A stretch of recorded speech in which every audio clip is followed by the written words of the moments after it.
আচ্ছা, এখন আমরা এই যে 6 নম্বর অঙ্কটা করবো। হ্যাঁ, 6 নম্বর অঙ্ক কি বলছে? ডেবিট সাময়িক পরীক্ষায় 900 নম্বরের মধ্যে পেয়েছে 600 নম্বর, মানে মোট পরীক্ষাটা ছিল হচ্ছে 900 নম্বরের। হ্যাঁ, 900 নম্বরের মধ্যে 600 নম্বরও পেয়ে গেছে।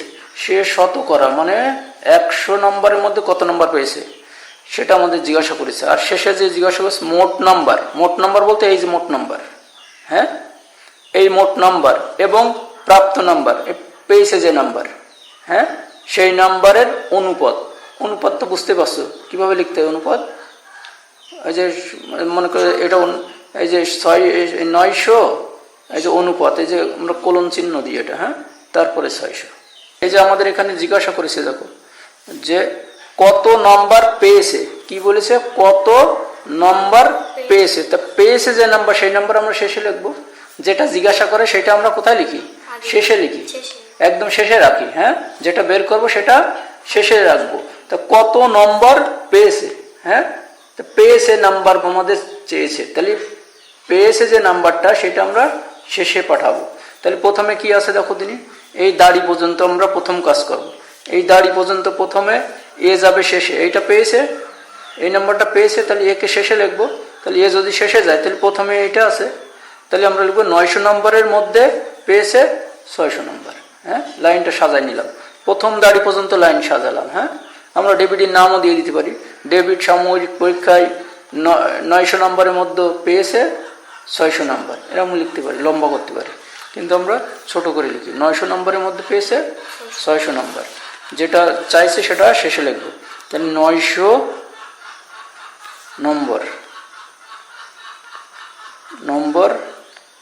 নম্বরের মধ্যে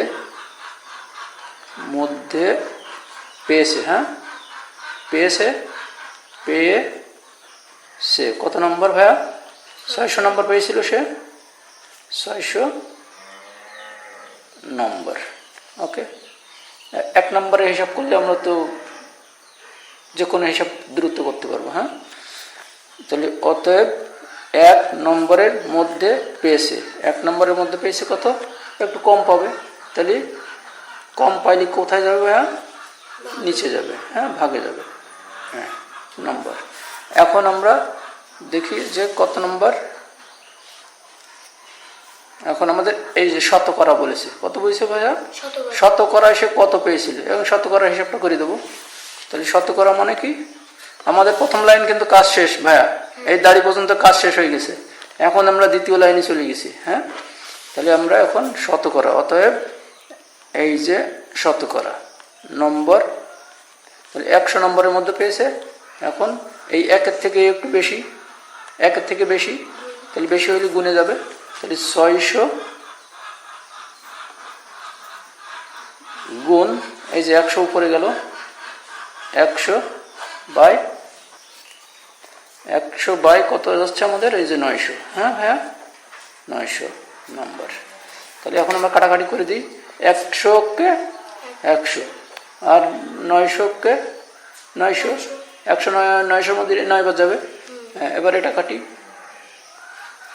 এটা কাটা যাচ্ছে কত দেখো দিনই ভাইয়া। আমরা যদি 3 দিয়ে কাটি তাহলে 3 3-কে 9, 3 3-কে 9, আর হচ্ছে যে 3 20 কত হবে না? 60, আর এই শূন্যটা বসে দিলাম। হ্যাঁ, তাহলে আর তো কাটাকাটি যাচ্ছে না তো, তাহলে 200 উপরে থাকছে কত? 200, নিচে থাকছে 3, তাহলে এখন এটাকে আমরা সমস্ততে ফেলবো। হ্যাঁ, তাহলে এটা আমরা ভাগ করি, এই যে ভাগ দিই, ভাগ এটা 200 করে দিই, 200। হ্যাঁ, তাহলে দক্ষিণ ভাগ কত যাচ্ছে? 318। হ্যাঁ, তারপরে তাহলে 2 থাকছে আমাদের এখানে। হ্যাঁ, এই যে 20-কে ধরেছিলাম, 20 থেকে যদি 18 বাদ দিই তাহলে আমাদের 2 থাকবে, আর এই যে শূন্যটা নামাও। হ্যাঁ, শূন্য একদম সোজা সোজা নেমে গেল। তাহলে আবার 3 আবার কত হবে না? 18, 3 6 18, এই যে 18 দিলাম, তাহলে আবার আমাদের 2 পাচ্ছি। হ্যাঁ, তাহলে 2 পেলাম। এখন আমরা এই 2-কে কোথায় তুলবো? এর কান ধরে কোথায় দেবো? উপরে দেবো, কান ধরে এই যে উপরে পাঠালাম, আর একে নিচে পাঠালাম। তাহলে আমরা এটা পেয়ে গেলাম এত নম্বর, এটা চলছে আমার নম্বর চলছে, হ্যাঁ। আর এই যে পার্সেন্টেজ শতকরা বের করতে বললো, হ্যাঁ ভাইয়া, তাহলে এইটাকে আমাদের এখন উত্তরে লেখার সময় কি লিখতে হবে বলো তো? উত্তরে লেখার সময় হচ্ছে যে পার্সেন্টেজ দিয়ে শতকরা নম্বর দিতে হবে, শতকরা চিহ্ন দিতে হবে, হ্যাঁ। তাহলে শতকরা সে এত নম্বর পেয়েছিল, তাহলে আমরা এখানে লিখতে পারি যে 66.2%, হ্যাঁ। এটা হচ্ছে একটা উত্তর। তারপরে আমাদের শেষে একটুখানি বলে দিয়েছে, শেষে একটু কি কথা বলেছিল ভাইয়া?